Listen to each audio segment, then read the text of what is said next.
The sun baked the pavement as Emily Cole jogged along Sycamore Lane, her earbuds tucked in, ponytail bouncing. At 17, she moved with the kind of confidence that came from living in a neighborhood where everyone smiled too wide and waved a little too long, a place that looked perfect if you didn't look too close. As she rounded the bend past the community park, a white golf cart screeched to a halt in front of her. Two men in navy windbreakers stepped out. "Hey," one barked, slapping a clipboard against his thigh. "You don't live here." Emily yanked out one earbud, confused. "What? Yes, I do. I'm ID," the taller one snapped. His partner adjusted a patch on his chest that read HOA enforcement. Not police, not security, just self-important watchdogs playing cop in a gated paradise. "I don't carry ID when I run," she said slowly. "But I'm Emily Cole. I live on Hawthorne Drive. My dad's name is—" "We didn't ask about your dad," the short one cut in. "No ID, no proof. That makes you a potential trespasser." Emily blinked. "You're joking, right?" Neither of them laughed. Within moments, they'd called for backup. Another golf cart arrived. They surrounded her like she was some kind of threat. When she reached for her phone, it was snatched away. Standard procedure. "You'll get it back once we verify things." Emily's voice wavered for the first time. "You can't detain me." "We're not detaining you," said the tall one with a smirk. "We're temporarily holding you for safety verification. Come on, let's go inside." They led her to the clubhouse and locked the doors. No phone, no contact, no help. What none of them knew, what they couldn't possibly know, was that every corner of this neighborhood had eyes, not just ring doorbells or basic cams. Real surveillance. High-end, concealed. Eye-tagged feeds streaming straight to a command hub on the 37th floor of the Mercertech Tower, 50 miles away. And in that tower, seated behind a wall of monitors and encrypted streams, sat Alexander Cole. He had watched the entire encounter in real time, from the moment they stepped in front of Emily to the second they took her inside. No sound, just video. But he didn't need audio to know what was happening. The hands, the body language, the way his daughter's posture shifted from confused to concerned to frightened. Alexander stood slowly, like a man walking through storm winds. His hand trembled not from fear but from restraint. He didn't dial 911. He didn't scream or curse or panic. Instead, he pressed a button beneath his desk. Somewhere in the city, a phone buzzed. A man named Travis answered with a single word. "Go," Alexander said. Travis hung up and disappeared from his bar stool without finishing his drink. Back in the neighborhood, the HOA enforcers chuckled over something on their clipboard. One of them leaned back in a chair and scrolled Emily's phone, muttering about spoiled brats who think they're special. Emily sat silent, jaw tight, eyes scanning the Windows dot, and then the clubhouse lights flickered. Briefly. Just once. But in that second, every monitor on the wall went black. Their walkie-talkies crackled and died. "What the hell?" one whispered. Outside, the sky darkened unnaturally fast, and somewhere in the distance, a powered junction hummed. Emily's gaze shifted, not in fear, but in sudden, unfamiliar relief. She didn't know what was coming, but her father did. And if you think this story's about to calm down, you have no idea who Alexander Cole really is. Travis didn't knock. He didn't need to. By the time the elevator reached the top floor of Mercertech Tower, the doors opened to a private hallway lined with polished obsidian tile and a wall of screens, showing a quiet, curated surveillance feed of a place called Stonegate Hills. The neighborhood appeared peaceful. Lawns freshly trimmed, mailboxes painted in identical shades of forest green. But the image in the center showed something else. Emily Inside a locked room, a clubhouse chair with duct-taped arms, Alexander Cole didn't look up. His hand hovered over a touchpad, cycling camera angles, watching each movement inside the walls of the HOA's tiny empire. They went too far, Alexander said finally. His voice was calm, precise. Travis stepped forward, removing a phone from the pocket of his charcoal gray blazer. I've got pins on every board member. Most live within 10 minutes. HOA President Linda Carver just finished a brunch meeting. Seems she's trying to push a new round of citation approvals. Alexander exhaled sharply, not a laugh. Something colder. She doesn't realize she works for me, he said. Travis nodded once. Do you want a quiet extraction? No, Alexander said, standing.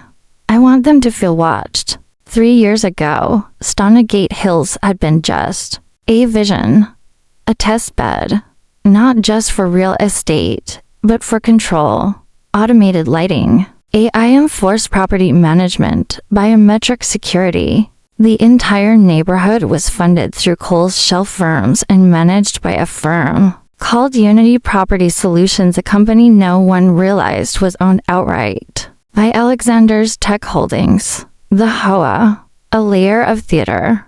The board had power, only because he allowed it. They existed for the illusion of democracy until they touched something he loved. Now, it was time to remind them who owned the show. In the clubhouse, Emily sat with clenched fists, still under the gaze of the HOA men. One of them, frustrated by the failing power and glitching screen, paced the room. Something's wrong with the servers, he muttered. No signal, no backup, nothing sensing. The tall one grabbed a radio. Dispatch, we got system failure in Zone 4. Repeat. Zone 4, but the radio only hissed back.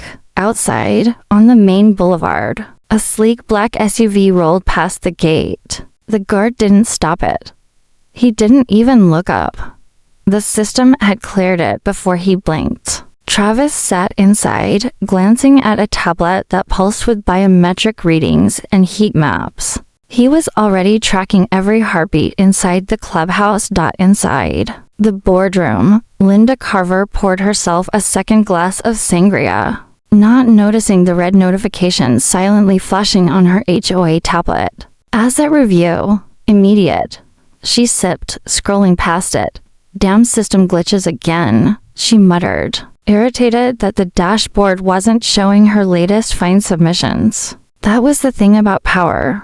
When you borrowed it long enough, you started to believe it belonged to you. By 3:16 p.m., 5 of the 7 board members had unknowingly triggered alerts. Card swipes, emails, community app logins. They were walking into a net. By 3:30. Linda's HOA email had been rerouted through Alexander's private network. By 3:47. Unity Property Solutions filed internal documents quietly removing all board decision authority. Effective immediately.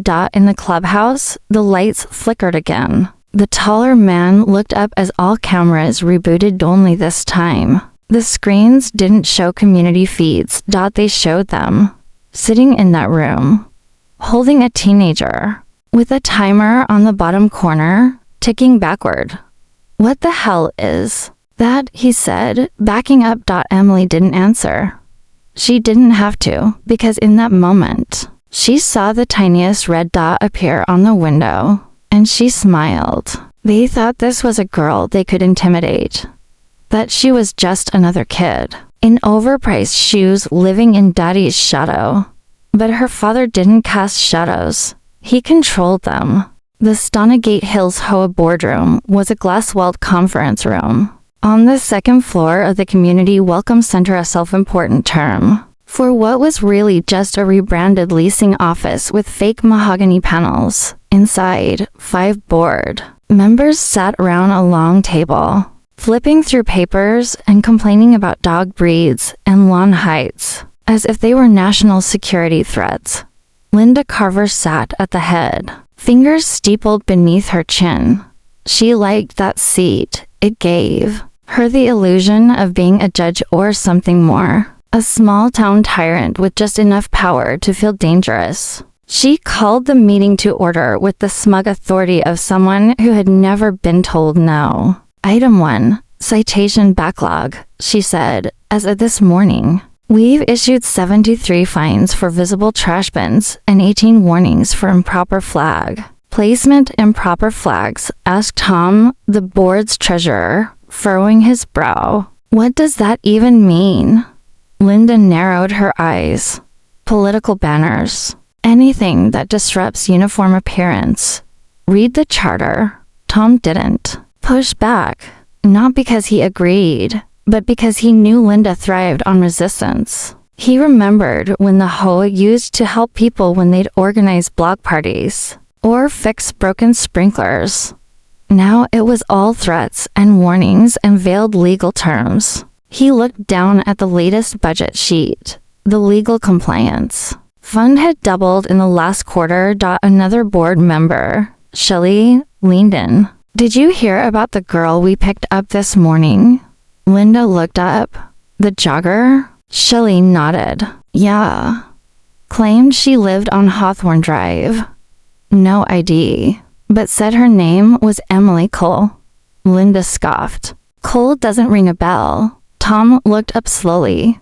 Wait, that last name, Cole. That's the guy. Stop. Linda snapped. No hearsay. If she didn't show ID, she's just another trespasser. End of story. Tom hesitated, eyes darting across the table. Don't you think detaining a minor might be crossing a line? Linda leaned forward. We didn't detain her. We held her for verification. Big difference. And you do. Well, to remember the difference if you want to stay on this board. The room went still. Tom shrank back. The others exchanged uneasy glances. No one noticed the email silently vanish from Linda's inbox. The HOA server was no longer under her control. It had already been rerouted, monitored, archived. Back at the clubhouse, the two HOA enforcers paced nervously. Emily remained seated, calm, observing. Why is the timer ticking down? One of them asked, staring at the monitor. This isn't part of the interface. Emily shrugged. Maybe it is. Maybe it's the part no one ever gave you access to. The taller man squinted at her. You think this is funny? Emily locked eyes with him. I think you spent too long pretending to be something you're not. The lights cut off. Again.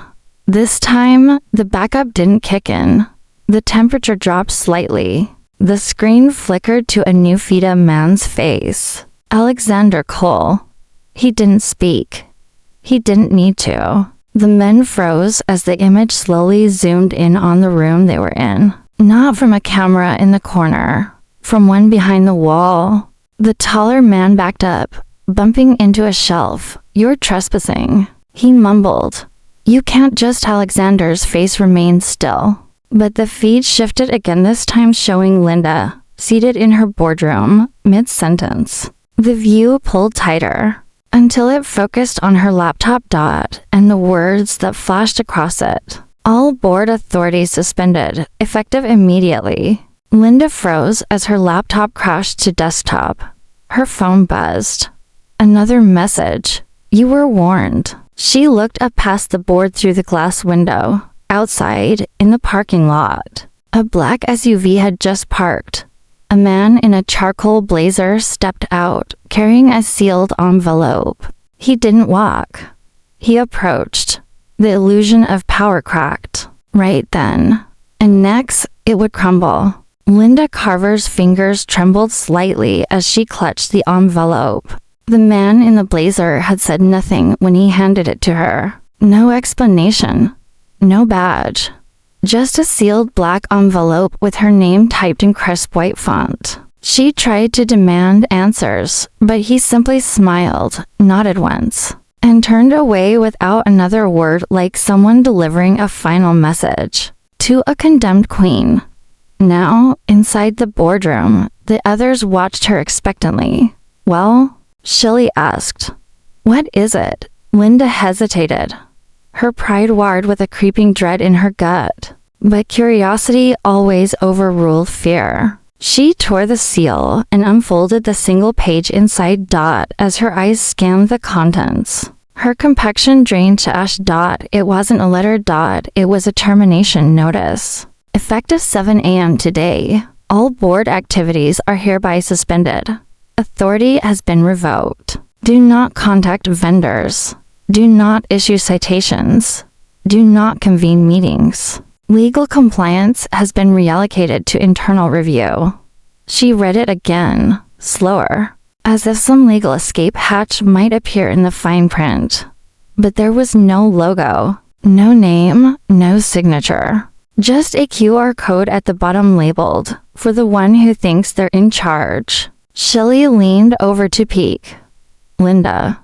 What does it mean? Before Linda could answer, Tom's phone buzzed.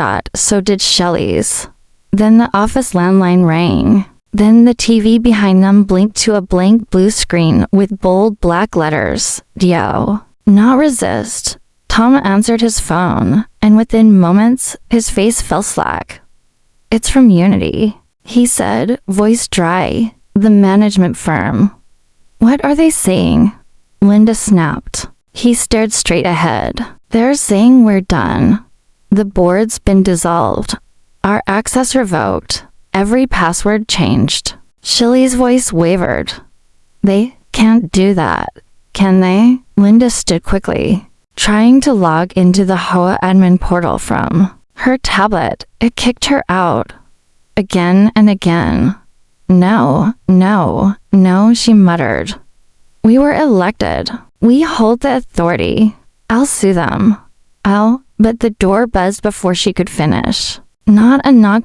A buzz from the security keypad. At the front of the building, everyone turned toward the hallway where the entry door creaked open, and a tall woman in a navy blue blazer stepped in. She carried a slim silver briefcase and wore a badge clipped to her lapel. That simply read Audit Control, Mercer Holdings. Good afternoon, she said, voice cool, professional. Your board has triggered a community-wide misconduct audit. My name is Serena. Effective immediately. I'll be assuming oversight of this district. Linda's jaw dropped. You can't just walk in here like... Serena opened the briefcase, withdrew a stack of folders, and dropped them on the table with a heavy thud. Here are the citations you approved without resident hearings. The vendor contracts funneled through. Unverified shell companies. The unrecorded fines. The surveillance authorizations without resident consent. And most notably, she slid the final page forward. The unauthorized detention of a minor. Tom blanched. You mean the girl? Serena nodded. Emily Cole. Linda flinched. She said she was a Cole, but she didn't show ID. She didn't have to, Serena said without blinking. You were warned last quarter not to overstep. You ignored that. And now, the owner has chosen to intervene. Linda gritted her teeth. What owner? Serena closed the briefcase calmly. The one who built this community. Funded it. Licensed your office lease. And who, as of this morning, has authorized a full reset. The silence that followed was more brutal than shouting. Back at the clubhouse, Emily stood as the screen before her blinked once more. The countdown had reached 0. The door behind her opened. Travis stepped in. The HOA enforcers backed away instinctively. Something in his eyes told them this man didn't need to raise his voice to make them bleed. Travis turned to Emily and spoke. Quietly, your father says it's done. She smiled. But it wasn't over yet. The community of Stonegate Hills woke up to silence. No lawnmowers. No children playing. Not even birds. Just a low hum in the air, like the neighborhood itself was holding its breath. Then came the notices, printed on thick matte paper. They appeared on every doorstep by sunrise. Folded. Unmarked, inside, a simple message. Your community is under review. Your rights remain intact. Your silence is not required. Beneath it, a QR code. No names, no threats. Just quiet permission to speak. By noon, the emails began.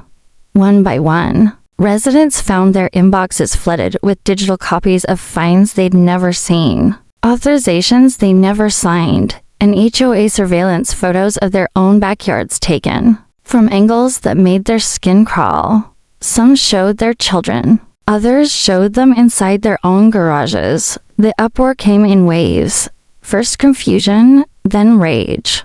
A neighbor named Greg, who'd been fined $2,000 for illegal vehicle storage, despite keeping his vintage Mustang under a tarp, now had evidence it was never authorized. A family with a disabled son found out their backyard ramp-ordered torn down by the board had in fact been approved, then buried under an error Linda signed off on. Every digital record had been preserved.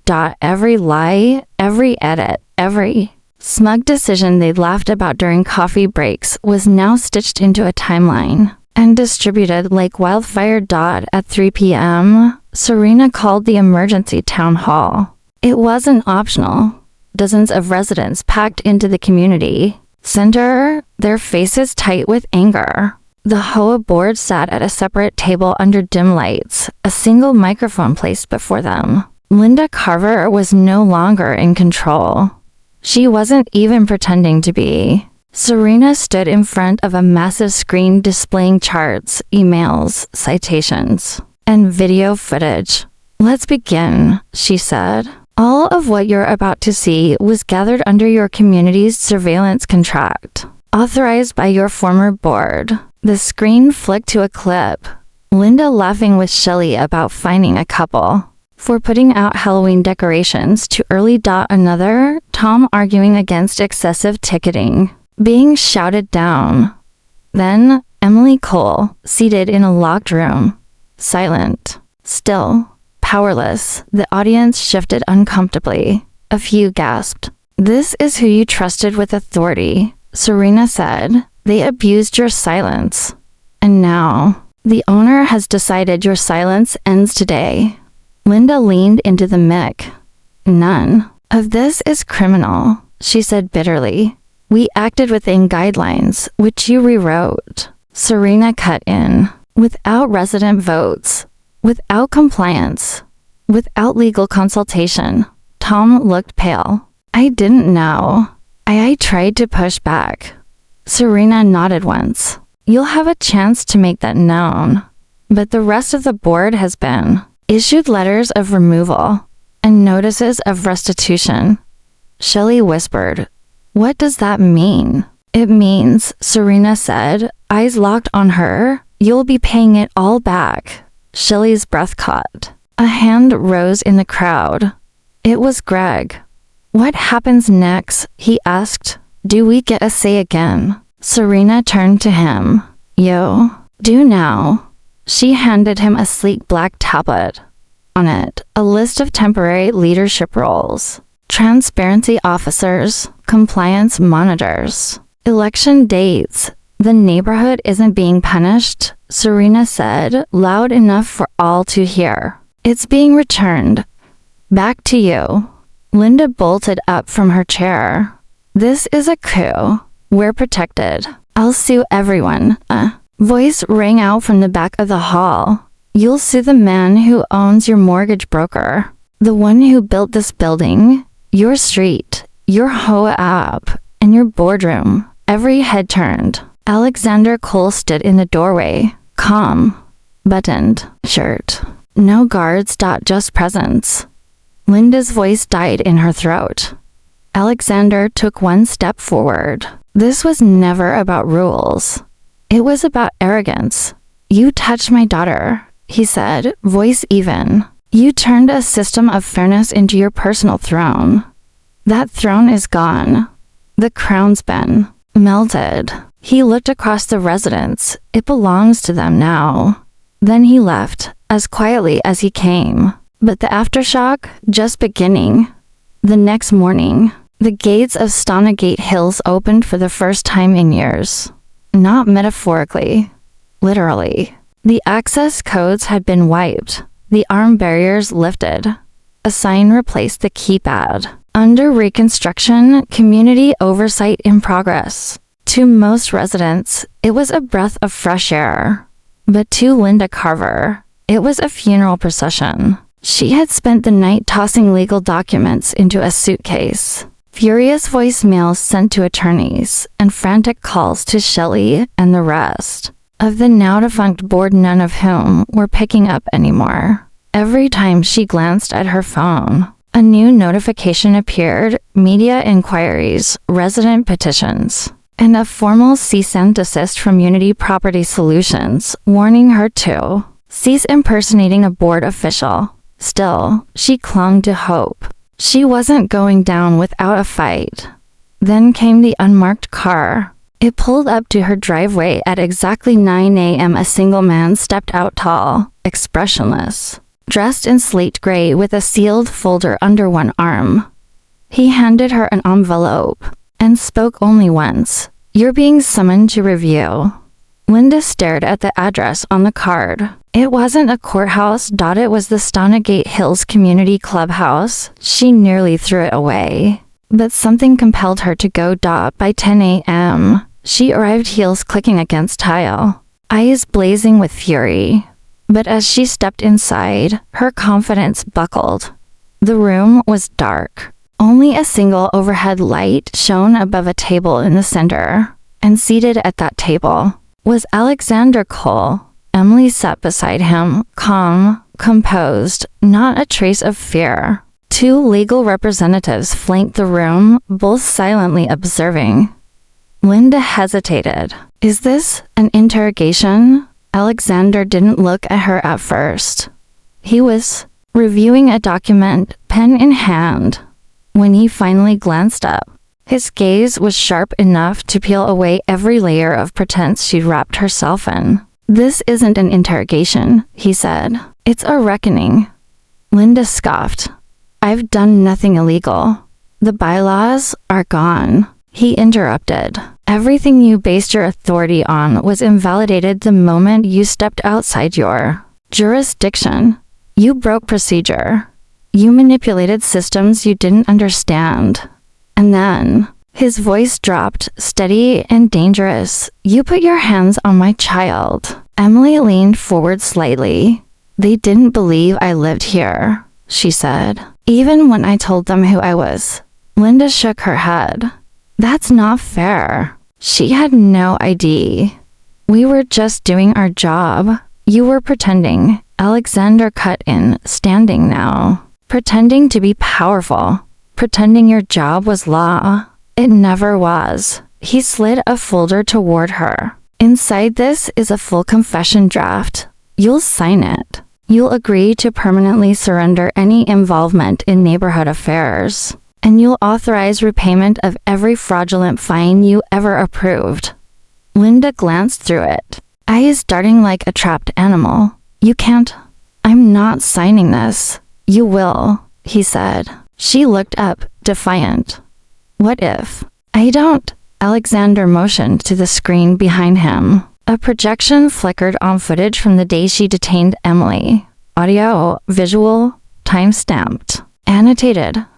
Then more, phone logs, meeting recordings, bank transfers, backdoor deals. Every misstep cataloged. And finally, an email from her. Private account to a vendor offering expedited contract approval for a 10% kickback. Linda's knees went weak.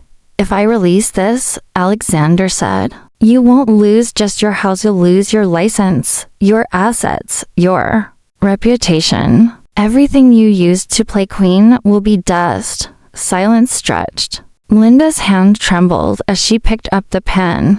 She signed. Alexander took the document, nodded to the attorneys, and turned to leave. Before he exited, he paused at the door. "One last thing," he said quietly. "You thought power was about being feared. But real power," he looked back at her, "it doesn't announce itself. It watches. It waits." And when the moment's right, it ends you in silence. He walked out, Emily following close behind. Linda sat alone in that room, stripped of the illusion she'd spent years building. But this wasn't the end. The community of Stonegate Hills didn't collapse, it transformed. In the days following Linda Carver's fall, the old guard vanished. One board member sold his home in a panic and moved to Arizona. Another quietly filed for bankruptcy. Shelley, once Linda's closest ally, tried to apologize in a neighborhood forum, but the silence that followed said, more than any insult could have in their place, something unfamiliar began to bloom: trust. For the first time in years, residents felt like they could breathe. No more mysterious fines. No more threatening letters over mailbox colors or parking violations. The surveillance tech still existed, but now it was transparent. Voluntary. The screens in the community center displayed neighborhood updates, not footage of people's backyards. A new committee was formed, not an HOA, but a resident council, democratically elected. Greg, the man once fined for covering his classic car, now served as oversight chair. Parents began organizing events in the park. Teens helped repaint a vandalized basketball court. The stifling grip of HOA tyranny had broken, and from the cracks, something better emerged. But the most noticeable change came from the people themselves. Emily Cole walked the streets again, not just jogging this time, but stopping to help an elderly neighbor carry groceries. She'd become something of a quiet celebrity, though she didn't want it. People whispered about her, not with pity, but admiration. She'd gone toe-to-toe with the board and hadn't flinched. At school, the story spread fast. Rumors, of course, that her dad was a billionaire, that he'd built the neighborhood from scratch, that the HOA guys were FBI fugitives now, which wasn't true, but somehow made the rounds anyway. Emily didn't correct anyone. She didn't have to, because she knew the truth. And so did her father. Alexander Cole had returned to his tower, his private world high above the city. He rarely made appearances now. He didn't need to. His work was done, but occasionally, residents would spot a black SUV rolling slowly through Stonegate Hills, windows up, pausing at corners as if taking note of the rebirth. One afternoon, Emily found a box at the front door. No name. No card. Inside was a small bronze plaque and a folded piece of paper. The plaque read, "For those who mistake control for leadership, and the daughters who teach them otherwise." The note was simpler. Rules matter, but people matter more. Let them. Remember that. It was signed with a simple A. Cole. Emily smiled, carried the plaque to the community center, and mounted it on the wall just above the welcome desk. Weeks passed. Then one morning, a familiar face appeared on the security feed.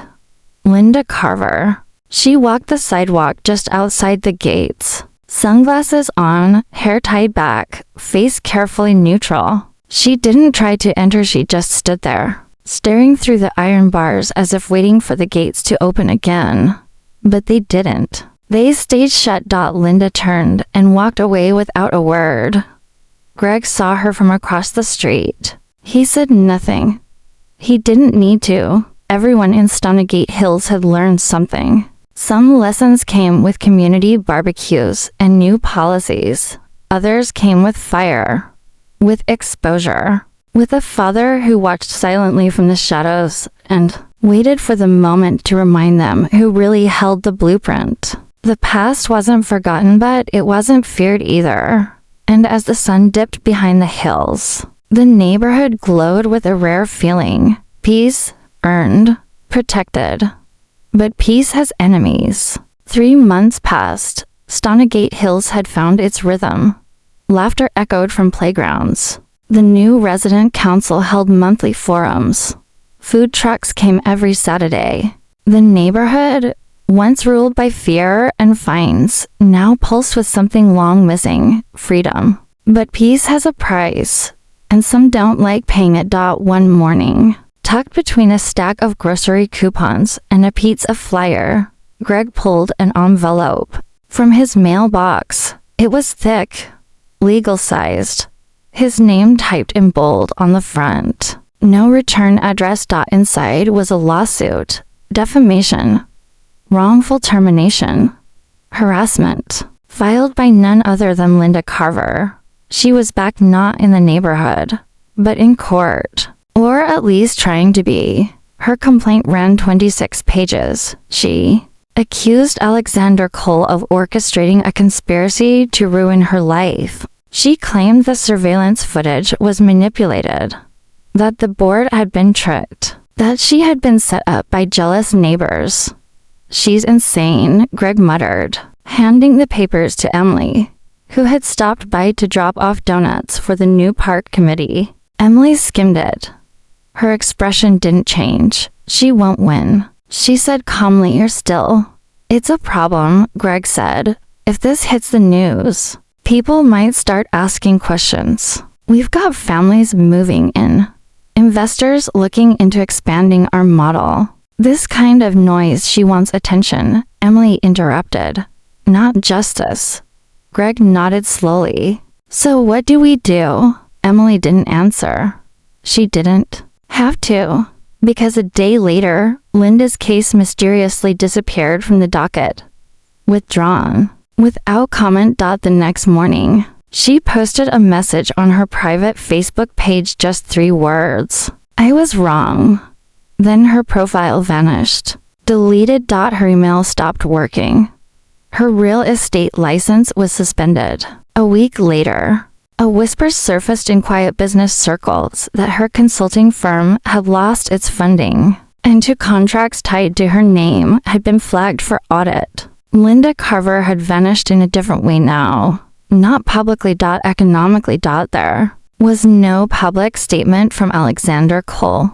No press release. Not even a whisper from his office. Just the ripples of someone powerful sending a quiet message. But Emily knew.